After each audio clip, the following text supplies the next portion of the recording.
Welcome to Coffee with the Sarlos. We are your hosts of the show, Karen and Kelly Sarlo. Whether you're struggling with grief or you just need answers, we connect you with spirit to find relief, clarity, and direction in life. We can help you move forward. Hi, Kelly. Oh my God, hello. If you are only listening, you are missing out already. Go to YouTube. Even if it's only for a quick minute to see what it looks like on our couch right now as we're doing this podcast this morning, because Karen has an ass in her face. I do. With a nice long tail. We got two dogs on the couch. Winston is determined to be part of this podcast. Yeah. As is Parker this morning. Good. We're in good company. We are. And that's a good thing. This is a little bit of a rough show today. Okay. The client, pardon me, I was going to say the guest. The spirit guide's guest is the client. I'm going to call her Chloe. Okay. And I'm just going to remind people, in case you're here listening for the very first time, that is confidential, that's a made up name for that client. Mm-hmm. So Chloe and I can see each other, and we're over Zoom together. And at the very beginning of her session, she says to me, "I'm blocked." And she says, "I was just told that I'm just to call you and ask you to tell me why I'm blocked, and that I'm just to listen, and you're going to say some things to me, and I'm supposed to be open to trying to place how whatever it is that you're going to say to me from the spirit guides could help me understand like what's blocking me." And she goes, I really think this is going to be interesting because like I've got to work as I'm sitting here doing this. I get it. I can't just sit here. So I'm going to record and I'm going to write some notes. So go ahead, Karen. I'm blocked in so many areas of my life. She says, so good freaking luck. That's really funny. I just don't think that people are blocked in life. I think the only way that we are blocked is in our bowels, and that's a different conversation that I also love to have. But like, because you found brand buds. For sure. But I just mean like what people refer to as blocks is typically not a thing that is sitting in our way. Normally it's something that we are holding on to. Whether it's holding on to a belief, holding on to a relationship that is in our way, but we are doing the holding on, if that makes sense. It does. So I'm curious to see how this is going to play out. Okay. And I love that I can only half see you right now. Because you can see more of Winston. Yeah. Okay. And all right. So I told her that would be totally fine. And I was just going to download the file. And just meaning whatever the guides are going to give me, using all of the senses that I'm able to use. And then I would start giving her the information. So I did. I waited a little bit. And then the guide said to me, "We want you to begin by talking about her relationship with her partner. And this is a long-term partner. And this is going to go back to," and I see Oprah standing there. And I'm like, huh? And On-air Oprah days? Yeah. Yeah. And they show in particular a show she had, and I cannot recall the woman's name, but I'm positive that if anybody listening to our show has listened to Oprah or watched it for decades, they're very familiar. But you don't have to have watched Oprah to be familiar with what happened to this woman. It has to do with gratitude. So the book, I think, was like a gratitude journal. And I think her name, the author's name way back then was Sarah somebody. Anyway, so I see that. And I'm thinking, okay, what's it got to do with this book? And they said everything. And it has to do with this whole movement. And I'm not blaming this author. She's just, the guides are just showing me. It was a time. Yeah.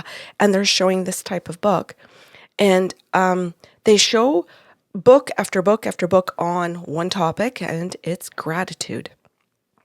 It's just simply all of these gratitude books and gratitude journals. And the guides explained to me that at this particular period of time when this woman was doing this show on the Oprah show and everything was about being grateful, and I'll just say grateful like a million times during this podcast today. It's going to become nauseating, I'm sure. How this woman goes out and her partner catches on to, she's into being grateful for things.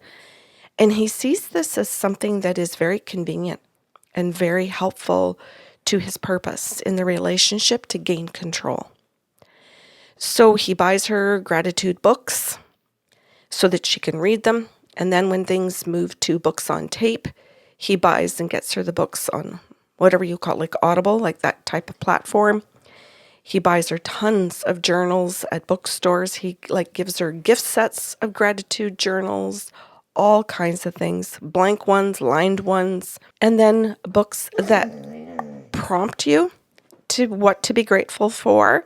So how the gratitude journals then become name this that you can be grateful for today, name all of these different things that you can be grateful for.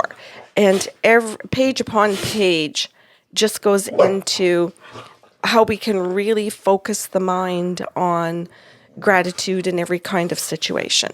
And the guides say that he buys her all of these books, and whether they're like a workbook, pardon me, that's the word I was looking for, workbooks that are directed in how you could become a more grateful person. And this becomes like a major focus. And then there's pens and there's sparklers and there's sticker tape and there's everything that you can do that could be put into these books, and that he will support her focus on gratitude to any degree that she wants, and that he's using this to his advantage. And I really want to go into that because she just couldn't understand how this was a block and how this was part of anything. And she says, well, wait a minute, and so she starts to get into this discussion with me and says, well, yes, like I do all those things. I have like a whole bookshelf of gratitude journals. I've kept them for the last 2 to 3 decades. I go back and I reread them to remind myself about what I should be grateful for. Ooh, I'm caffeinated enough for this podcast. And I saw Barbie last night, so I'm ready to go. Yeah, I figured that. Remember right before this started, you said, am I going to enjoy this show this morning, this recording? And I said, yes, bring your anger. Okay, please note the requirement for me to enjoy it is to get angry. Yes, exactly. Because as an Enneagram 1, this is appropriate anger, as far as I'm concerned. Therefore, it actually excites me to be able to express it. So continue. Yeah. So then she and I get into this discussion, and she says to me, I don't understand at all how gratitude could be something that's creating a block for me. It keeps you fucking quiet. Yes. And so the spirit guides then went through the entire hour with her, identifying particular moments in the relationship where he would do something very common, just a regular thing a person should do for another person that's just decent, just commonplace. And then he would do something that was abusive. And he did that on purpose. So he would do something commonplace and normal that, as I said, should just be a regular thing you do for another person that's decent, followed by some form of being mean to her or unkind. Let's just even say unkind. Which is a pattern of toxicity. Yes. Because if someone's just straight up mean to you all the time, cool, they're just a mean person. There's no ifs, ands, or buts about it, right? Yeah. When you have a pattern of, I will treat you decent or okay or well, and then I will pepper it with what, off and on forms of verbal abuse or forms of abuse, and then go back to being decent or even good to you.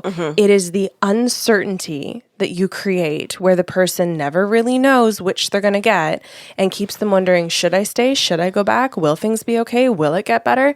That is toxic. And that's the block. You're talking about the block they're trying to show her.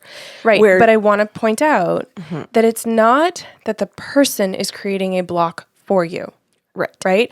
It is where you are holding on by conditioning. So I'm not pointing fingers and saying fault, but that you or we end up holding on to a relationship or to a belief that you should stay or that you should work it out or however you want to break it down. That keeps you immobile. And then we call it a block because we don't feel like we're moving. Exactly.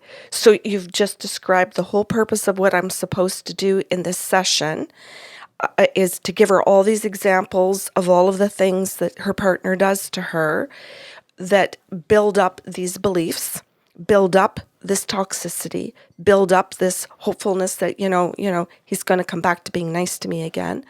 But, and therefore, I don't know what the real problem is. I don't really know what I'm addressing.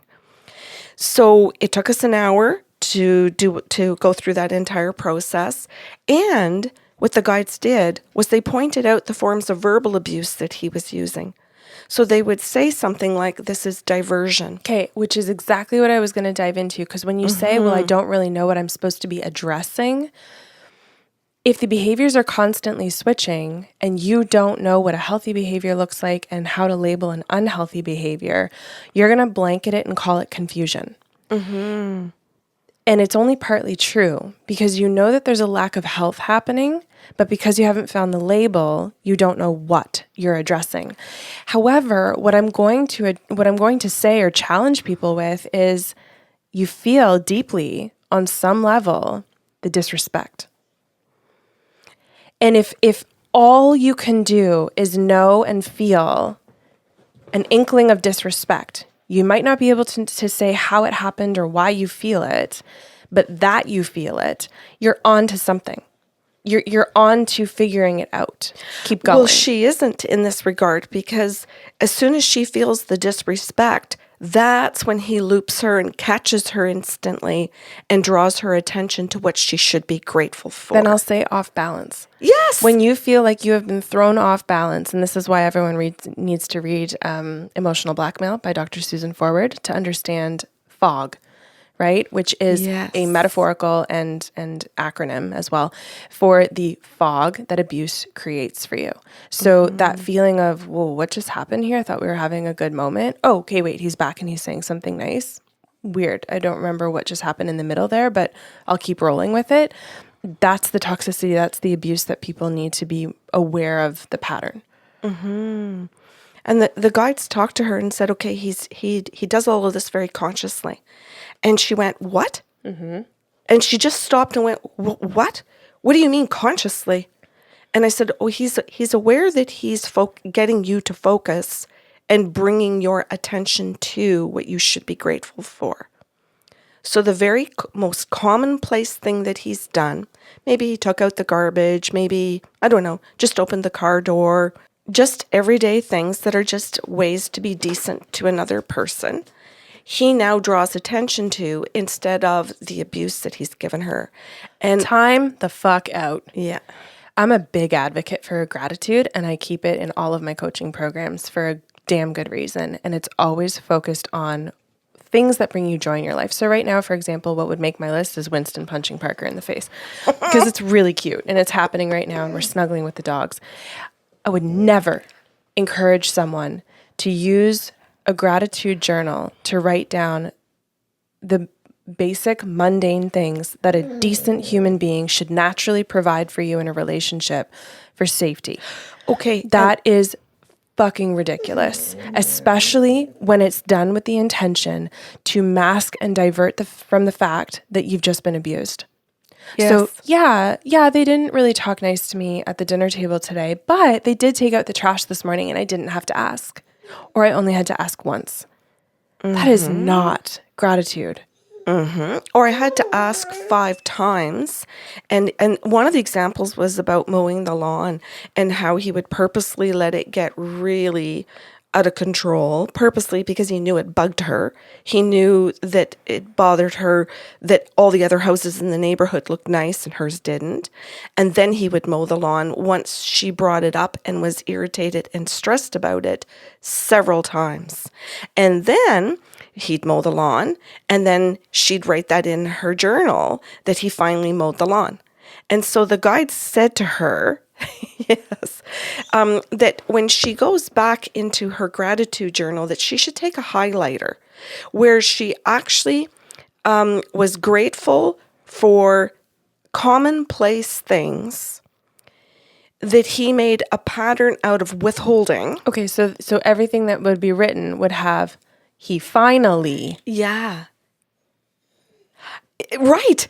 And she wanted to know, well, how am I supposed to be able to identify those for the last 20 or 30 years in all my gratitude journals? And I said, because they're patterns of withholding. They're patterns of diversion. They are patterns that move directly with the forms of verbal abuse. And she goes, well, I don't even know what verbal abuse. I mean, I know when it's yelling. She says, but like, we yell at each other, but everybody yells at each other. Every couple. Nay. Yes.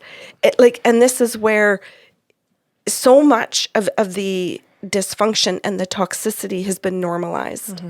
Under, you must be grateful for that you're still married, that you have a family that's together, that your kids have two parents in the house, that you have somebody to mow the lawn for you and shovel the driveway because you're busy doing all of the other stuff.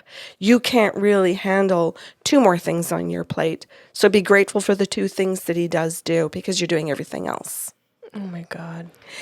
Yeah, it was really... If you're confused right now listening to this, please call me for a life coaching session. I would love to be able to break this down with people to say why it's so much easier to actually be single and have the mental ticker tape just yours alone instead of thinking about the mental ticker tape of everything that needs to be done, what you have delegated and asked for in another person, what they have and haven't done. And when they say to you, just make me a list because they can't handle the fucking ticker tape as well. Like, let's break that down together. Yeah, and they can't handle the ticker tape after 10 years, 20 years, 30 years. It's just... The ticker tape doesn't necessarily change. It's still housework. It's still yard work. Exactly. It's still the same care of the kids every single day. It's still the care of each other. It's still the care of parents or the volunteering that you do or whatever. The ticker tape typically runs pretty much similarly year to year. And yet they pretend like they whatever's on it each day is like brand new. It's like, what? You mean I have to mow a lawn and pick up kids? Really? If you weren't here to tell me, I never would have known. And it's like, no, they know. They're doing it so that it will exhaust you.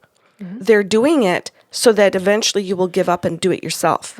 They are doing it so that they get attention in a really unhealthy way, meaning that even if you have to speak to them at all about something, they'll take that as, well, at least you see me. Well, at least you're talking to me. Or, I really like the drama and the fighting. My parents did this. I'm addicted to this. I think this is normal behavior and that other couples do it. Therefore, we're normal. So we need to do it. And any healthy couples out there we can't be friends with, we have to kick those people out of our lives because I want to keep running this show with you. And I want you to be grateful for the tiny little breadcrumbs, right? So the gratitude journal is really full of breadcrumbs. So let's call it what it is, the breadcrumb journal. And at that point, Chloe just looks at me and she goes, what the fuck? Great question. And I said, right, Chloe? And she goes, Jesus, Karen, I literally have shelves of breadcrumbs. She goes, and I said, ooh. I said, how'd that make you feel? And she goes, what? I said, is that the first time you have felt that feeling? Imagine, this is a great visual. Walking into your pantry and every jar and drawer and can is just breadcrumbs. And you're like, go find a meal. Like how disgusted you would be having to cook every day if the ingredients you had to work with were breadcrumbs. And every day, if what you sat down to eat for breakfast, lunch, and dinner were just breadcrumbs. Now think and sink into your stomach and tell me that you're ever going to feel full. Or happy with what you're eating and the portions you're being offered. And of course, you shouldn't look at all those healthy couples that are eating full meals. But I'm so grateful that my pantry is kind of full of breadcrumbs. Yes, go get a journal and write about your breadcrumbs. Right? You put those breadcrumbs in those journals and don't you dare feel anything on that emotional wheel that looks like anger or looks like sadness or looks like fear. In fact, here's 6 masks for happiness I'd like you to wear. Exactly. And let me run out and buy you another gratitude journal and some sticker tape and some nice little stamps and colorful markers. Oh, look at you go in those little journals, you. You're really doing the work. Aren't you? Uh-huh. This is a good show. And now you are such a better person than me, sweetheart, because you're so full of gratitude. I'm sure you're going to get into your heaven. I'm sure you can just put your pretty little dress on and walk right into your heaven when you die. Or just continue walking the earth as a spiritually evolved person. Yes. Because you're grateful. Yes. Wowzers. Look how grateful you are. You are just the queen of grateful. The dogs are so uninterested in this show. Yeah. And healthy people won't be interested in this show either. Well, I don't think that's true. Really? I think for someone like myself who has accepted a pantry of breadcrumbs in the past. Oh, right. And is working really hard to be in an earned, secure attachment style, who's working really hard to only keep relationships that know how to provide full meals. Right. This is an invigorating show because it's validating in that you're doing the right thing by making the choices that you've made to cut out the people that only breadcrumb. And I'll say that the people that only know how to breadcrumb and the people that are only willing to breadcrumb, because there is a difference between people who are willing and those who are capable. And just because they're capable doesn't mean they're giving you more. Just because they're capable doesn't mean they're willing. That's right. Because then you sit there and go, well, I know they're capable. I see them doing it for their mom. I see them doing it for their dad. Or I see them doing it when they volunteer for the kids' games. I see that they're capable. So I'll just stay here and hope that eventually they'll turn all of that attention and focus and give me more than breadcrumbs and give me a full sandwich. I'm hoping eventually I'll get to eat a whole meal. And I'm watching other people eat whole meals every day, all day, every day. And I'm just going to be hopeful and grateful that I'll get mine one day. Okay, so hypothetically, we're in the kitchen, we're making BLTs, okay? And Ooh. You're right. And you turn to me and you're like, here, Kelly, here's your toast with butter and mayonnaise, salt and pepper, tomato and lettuce. And I'm like, oh my gosh, thank you so much. And I'm just thinking to myself, like, there's no bacon on here. It's a BLT. Right. And I just say, thank you so much. And I walk over to the dining room table because you're and I supposed eat it to be 'cause I'm really grateful. grateful. And then we make BLTs the next night. You hand me the same thing because you're like, well, she took it last time. Exactly. And I'm like, oh, thank you so much. And then day after day, I just keep saying, thank you so much. And I wonder to myself, at what point is she going to get it that I want bacon? But I'm not going to ask for it. And I'm going to keep writing down, thank you so much. And I'm so grateful for my lettuce and tomato sandwich. And you're walking around thinking, she doesn't need bacon. I can give the bacon out to anyone I want. Anyone who comes through my door. I can give it to myself if I want. I can feed it to the dogs if I want. I can throw it out if I want. And I can even tell other people she doesn't like bacon. Exactly. She doesn't need it. She doesn't want it. She doesn't care for it. She never brings it up. She doesn't ask for it. Why would I give it to her? People pleasers. And then, maybe somebody else likes bacon, and I'll give it to them. Yeah. And the thing is that like a coworker comes along or a friend comes along or a single person comes along and is like, hey, I love bacon. And you're like, me too. Yeah. And I like it that you like it. And you know what? My wife doesn't need it, but I love that you asked for bacon. And it's like, what the fuck? And I like the fact that you're gutsy enough to ask for it because you know what you want.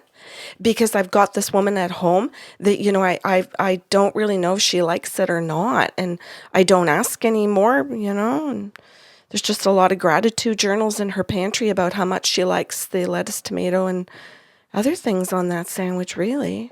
Good metaphor. Let's move on. Yeah, that's great.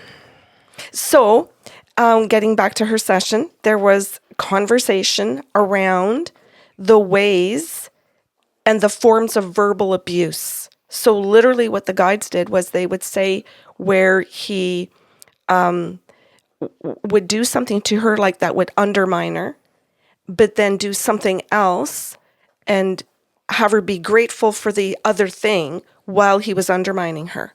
And they would, Which is just called undermining people. exactly. And she would go, okay, continue. This happens on a regular basis.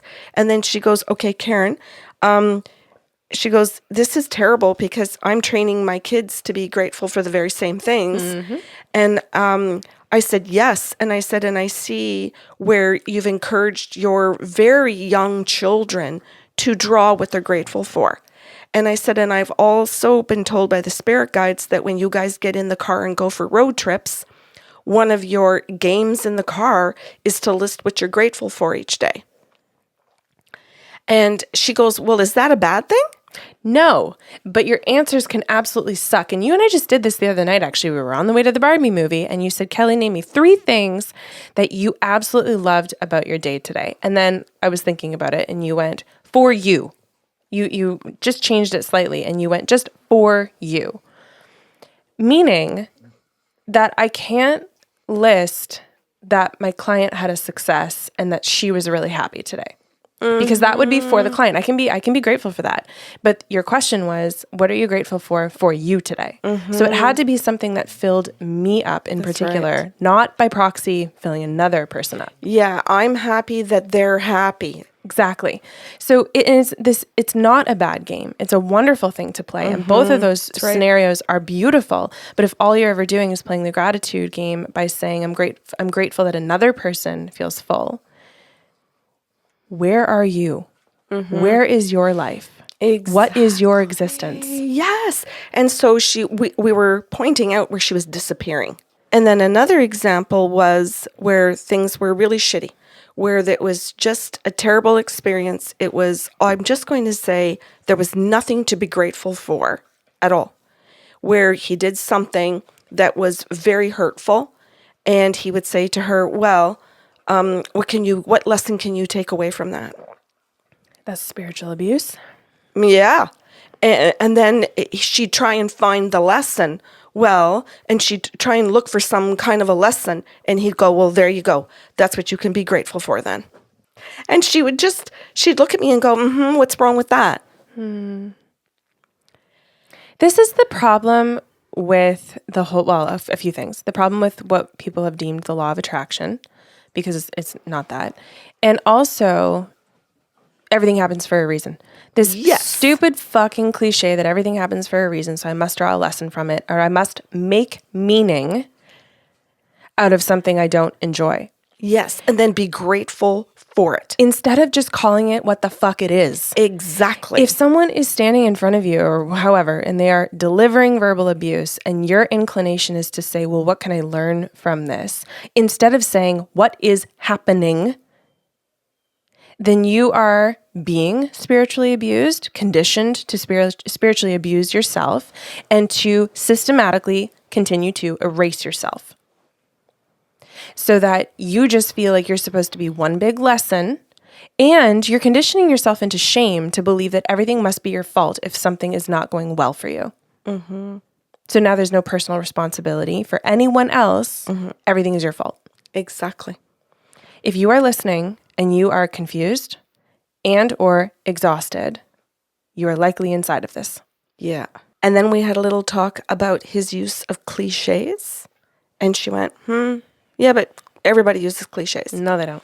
And I said, no, in fact, people do not all use cliches. Some people don't use them at all. They say what they mean and mean what they say. Oh, that's cliche. Good one. Thanks. Proud of you. And I said he uses cliches in order to bring you into a trap. So that, and she went, oh, I think I get what you're saying. And you could start to finally see when we started talking about the cliches, well after we had been talking about all the forms of verbal abuse, when I started talking about using cliches, she was like, this is clicking now. Good. She goes, he actually constantly uses cliches with me. And she goes, I'm starting to see where he's using the cliches to actually turn off my emotions or to block me from feeling what I actually feel. Yeah. And I said to her, hey, there's a thing called the emotional wheel that you have access to all over the internet. all kinds of emotional wheels, charts in any form that turns your fancy, colored, black and white, anything you want.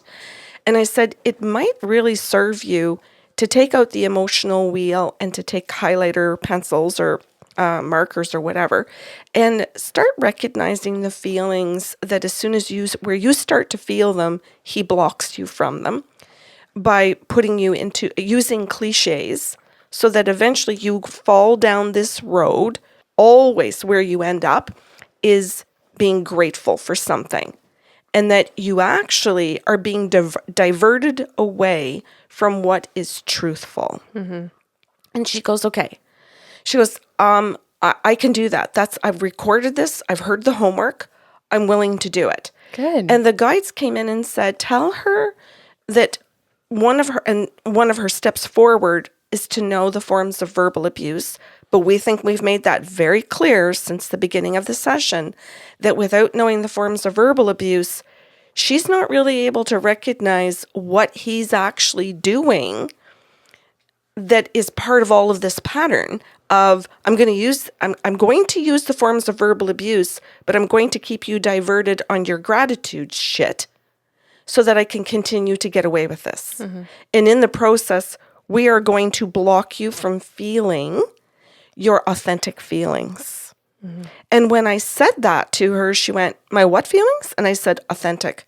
And I said, I would suggest to you reading any books on integrity, so that you can understand what is happening and how she goes, wait a minute, don't even finish that. I'm so confused. I thought that being grateful was supposed to bring me to my integrity. And you're telling me that being grateful all the time is actually taking me in the exact opposite direction, that I can't actually have integrity unless I try to be grateful for the breadcrumbs instead of the sandwich. Which is just cognitive dissonance. And that's the next conversation that we got into, was saying that it created cognitive dissonance. Mm-hmm. And that when you're in cognitive dissonance, you have no access to your own integrity. And therefore, you can't actually be grateful for the anger that you should be feeling. Mm-hmm. And I said, so did you ever write that you were grateful for your anger in any of those journals? And she goes, I can tell you right now without even looking at any of them, a big no. Mm-hmm. And she goes, I'm starting to see what you're saying, that my gratitude journals are only about the happy feelings. There's nothing in there. It's avoidance. Yes. And it's trained. So again, like, they're not faulting Chloe. She has been offered diversion. Mm-hmm. She has been instructed to diversion, which means she has avoided, because that's what diversion does. It avoids the actual issue, the actual feeling. Yes. And that's where we ended the session. Amazing. The very end of the session, she learned about cognitive dissonance. She started understanding, holy shit, Karen, you're talking about like literally being in two realities, and that I'm never allowed access to half of that damn emotional wheel you're talking about, because I have to stay in gratitude. I'm supposed to stay in the nice feelings. You don't actually have access to any of it, because you're not truthfully feeling gratitude. You're not truthfully feeling anything happy. You're in sadness, you're in anger, but you're in denial of all of what you're actually feeling. Yep, that's right. So don't kid yourself and think you only have access to half. You've got far less than that. We're talking about breadcrumbs. There's a big difference between half a pie and breadcrumbs. Yes. And she said to me, just as we were ending the session, she goes, I'm going into that room, my meditation room. She says, I'm so freaking angry. She says, I'm going to take all those books and burn them. And I said to her, well, you could use them actually to open them and look at the patterns that got created. Yep. And she went, what? I said, I wouldn't burn them yet. Self-study. It's right there. Yep. I said, I would actually go in and look at those books and see the patterns of how your husband trained you. And I'll bet you $10 you'll be able to see at that period of time in your life exactly what he was training you to do. Well, at that time, what was he doing? Mm-hmm. Yeah, I bet you there's dates on there. Yeah. And I mean, it's literally a key to hand to a therapist and be like, here's what I did for 3 months. Then everything switched at 6 months. And then, right? Like, oh, So she was encouraged not to burn the gratitude go books. break shit. Keep the books. She was encouraged to use the gratitude journals to actually uncover all of the hidden things that were actually happening in the marriage that she was avoiding through her gratitude practice. I'm very genuinely grateful for you for waking up another woman. Yeah, Right? you're welcome. This is, and we just watched it last night. We are deprogramming each other. I'm hoping that we are deprogramming one person at a time. So if you stay to listen to this show to the very end, thank you for doing it. It's going to take some work to deprogram ourselves. Many of us were taught, me included, about the gratitude journal, by the way. I remembered listening to this and thinking, man, I can totally relate to the training this woman went through. Mm-hmm. And it wasn't necessarily that a partner bought me my gratitude journals, but I sure as shit remember watching a ton of Oprah shows about gratitude. And not just Oprah, but all kinds of people that jumped on that same bandwagon, that you should be grateful and find the lesson in everything. And those cliches, and then all of the things that it did to really teach us to avoid our reality. So thank you very much, Kelly. And I do want to point out for everybody listening, just in case it's your first time listening to this, that you are a life coach and that you actually help people practice and create gratitude practices that are healthy. Mm-hmm. For those people that are like, okay, well, I don't want to throw all my journals out and I don't want to become ungrateful. No, that's not what we're telling you. We're telling you about healthy gratitude versus the cognitive dissonant kind of gratitude. Mm-hmm. And that people can get help from you if they're stuck in this. Yeah, absolutely. And I'll just say as a quick tip, right? Like some buzzwords to listen for as you're brainstorming what you're writing on your gratitude journal. If you're saying they finally, you're at a fed up point. This isn't real gratitude. This is desperation. Or if you're saying at least they, this isn't gratitude. You are grasping for those crumbs again. Mm-hmm. Okay, thank you. All right, thanks for bringing the topic. Thanks for listening to Coffee with the Sarlos. If you enjoyed the show today, help spread the love with a like, share, or review of the podcast. See you next Saturday with a brand new episode.